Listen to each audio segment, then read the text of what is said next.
Splash on the check-in. Thank you for tuning in. I've never done a book review on this channel before, but I guess it's the first time for everything. Most of the time when I just talk about certain books that I'm reading, I post it up on Twitter and Instagram. But, since, there was a film that was made after the first installment of this book, that film was released in 2018. I said, hey, you know what?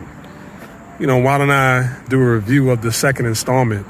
Okay, because the author, Ernest Cline, said earlier this year that he was publishing Ready Player 2 in November. When he said that, I said, okay, I gotta pre-order it. So I pre-ordered it and got it on November 24th. Okay, so I'm doing a review on this book because I loved Ready Player One, the movie, so much. I've watched it like a dozen times, man. Dope film. I'm into that whole cyberpunk genre. I never read Ready Player One, the book, but I really like the film. And when Hollywood, when they get a hold of certain books and they want to make films out of certain books, everybody says that the book was much better or the book was different. I understand that. I knew that going into the film without even knowing the details of Ready Player One, the book. But I'm 40% in Ready Player 2. And I have to say this, on a scale of 1 to 10, I have to say it's about a 6 out of 10, maybe 5.6 out of 10, 5.8 out of 10. The storyline is kind of dry, in my opinion. They make, so far, 40% in the book, they reference the very popular anime. I'm not going to say the name. And there's no spoilers in this video right here. They reference the very popular anime in the book, and it seems like they took the exact playbook from that anime and just kind of, made it the storyline of Ready Player 2. It's like almost the same, somewhat sort of the same storyline. And I'm like, that's funny. They would reference that anime twice in the book. And, I feel like I'm reading the same storyline of that anime. I felt like the book was kind of rushed.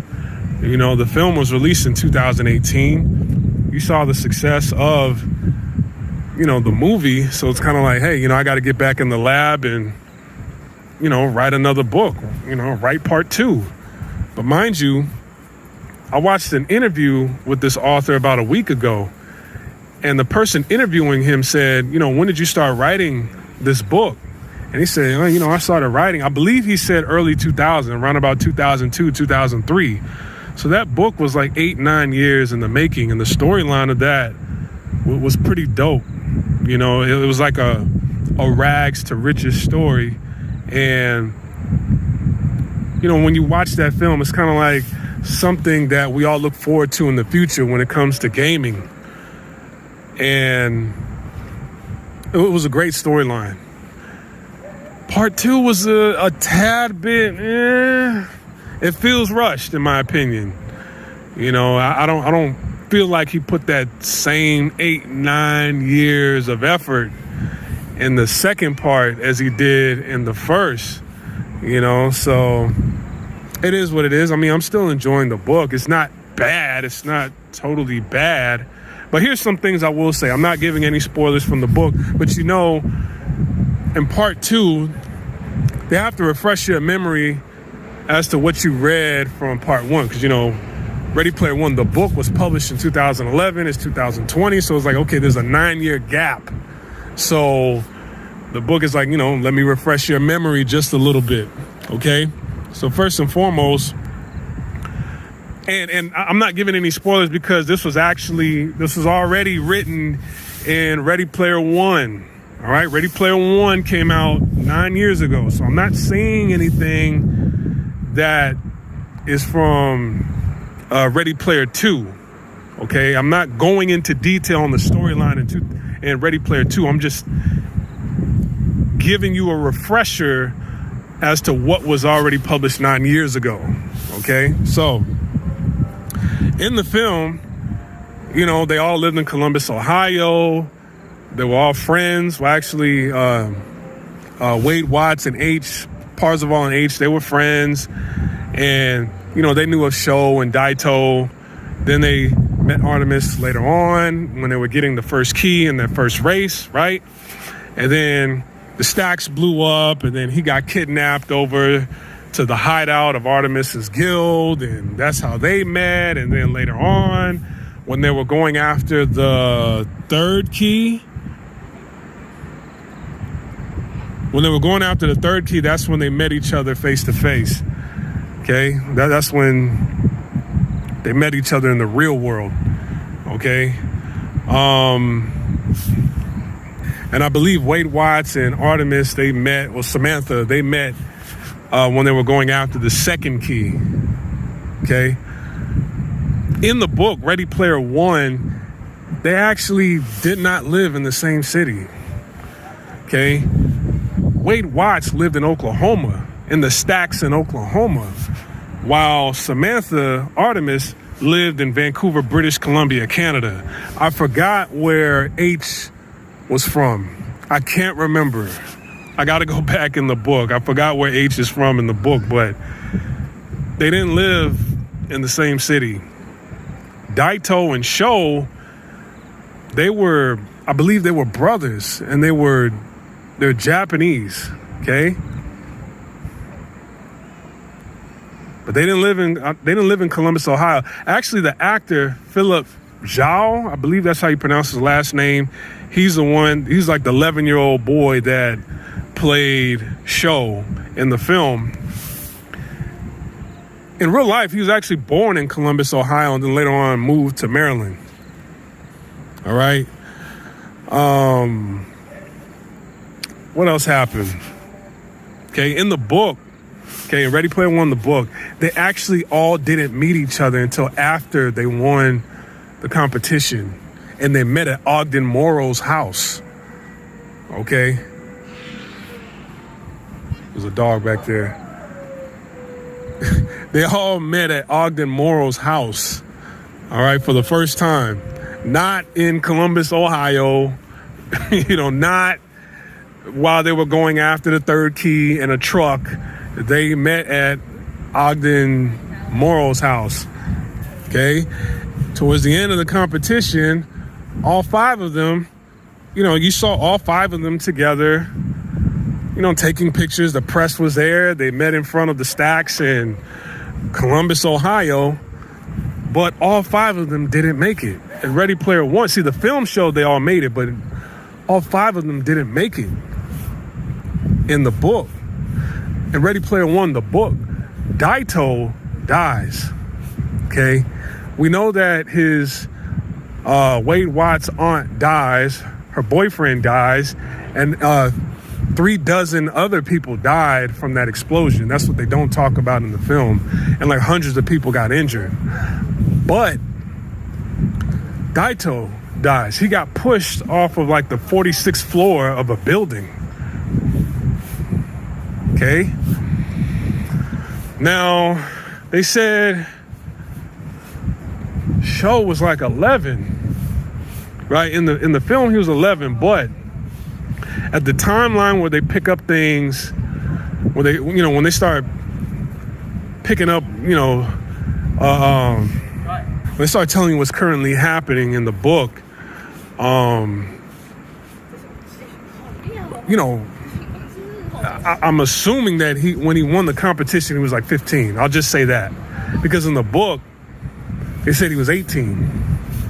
I was like, okay, well, he couldn't have been 11 because the time that passed in the book, it was like 4 to 5 years or whatever, 3 to 4 years. So he had to have been like 15 or 14 when he won the competition. All right.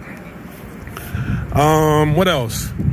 H, her avatar in the book, they said that her avatar was like a Caucasian man.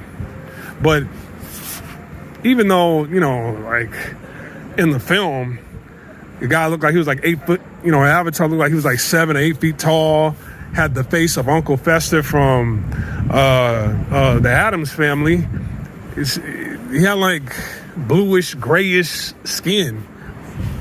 we all knew who the actress was behind the voice, behind the avatar. We all knew that. So I didn't look at the avatar as a Caucasian man, but in the book, they said her avatar was a Caucasian man. She still is a black woman in the book, but her avatar, they said, she stopped using her avatar in the book. And I was like, after she won the competition, and I was like, oh, that's interesting.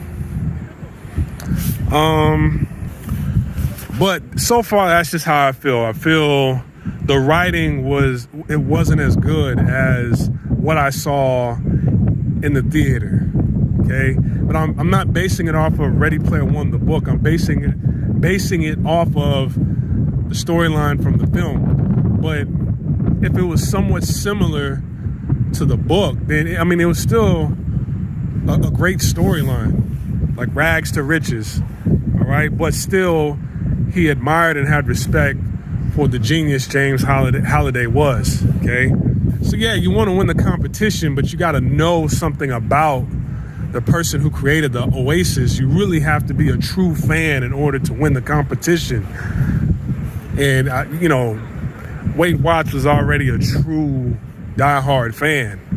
So after he wins the competition, things just take a 180. And I'm not talking about 40% in to the book. See, when you get 40% in the book, that's when things start to take a turn. Okay, there's a plot twist. That's when there's the climax. I guess that's what you call it, the climax of the book. Okay, that's when it starts to get down and dirty. That's when things really change. But I'm talking about in the beginning of the book, there's things take a 180 right after he wins the competition. And I'm like, wow, I didn't expect that. I didn't really expect that. You start to look at, Sho and H and Artemis in a different light, in the beginning of the book. But, like I said, it's not a terrible read. It's not a terrible read. It's just the storyline. I felt like it was rushed. It could have been better. You could tell that it wasn't 8-9 years in the making for Ready Player 2. It felt like probably 1 year, a year and a half, something. It didn't feel like the 8-9 year effort that was put into Ready Player One. I just felt like, okay, right after the film was released, you saw how successful it was. It's just like, okay, let me write another book. So maybe they'll put out another film towards, with that book. So like I said, it's not bad. It's not, the writing isn't horrible. It's just, I felt like it could have been better. So that's why I'll take away the 5.6, 5.8, 6 out of 10, maybe 6.2, 6.3 out of 10. Okay. So that's just my take on it. All right. Like, subscribe, comment, share this video. I'm over and I'm out. Peace. Oh, and one more thing. I think I forgot to mention this in the first video that I recorded, but I'm going to put it together. I'm going to add it together with this part. But anyways, Daito and Sho, I believe they were brothers from Japan. They were Japanese. But the thing is in the film, they weren't Japanese. Like, Sho was played by a Chinese American named Philip Zhao, who was born in Columbus, Ohio, but later on moved to Maryland. And Daito is actually a singer. He's actually a pretty popular singer from Myanmar, Burma, which is west of Thailand. So they didn't even get actual Japanese people to play Japanese characters from the book, which was like, I thought, but I mean, that's how Hollywood goes, that's how it is. Okay. So, all right. Anyways, I'm really out this time. Like, subscribe, comment, share this video. I'm over and I'm out. Peace.